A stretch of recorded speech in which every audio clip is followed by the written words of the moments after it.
নুর আলম, চোখের সামনে কিছু ভাসে।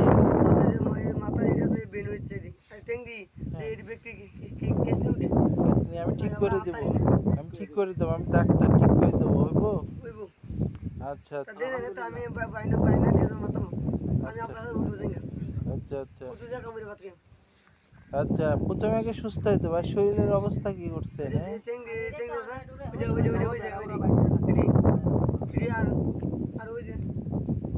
ওই ভাই গেল কই?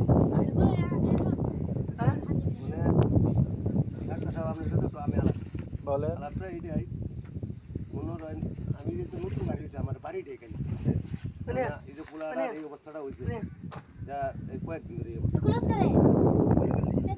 ডাক্তার বলে আমার কইছি জানা কথা যাইলেও আমার সমুদ্রের কাছে গেছি, এখানে কইছে যে আমরা বলি ভালো হচ্ছ নিয়ে যান ছেলে না কারণে ভালো করছো যে আমরা এই দৌড়াদৌড়ি করছি না, ডাক্তার দুজন আছে কেন মনে হয়েছে আমরা সেরা না লাগে এর লাগি আবার আপনার কাছে যাইছি, আপনার কাছে গেছি আপনার কথা বললাম আপনার কাছে আগে আনলাম না এটাই কাছে। আমি তো গরিব মানুষ বা অতীতে যাতে ভালো হয় আর কি যাতে কম লাগে এইভাবে এটা কইলে হবো না। টেকা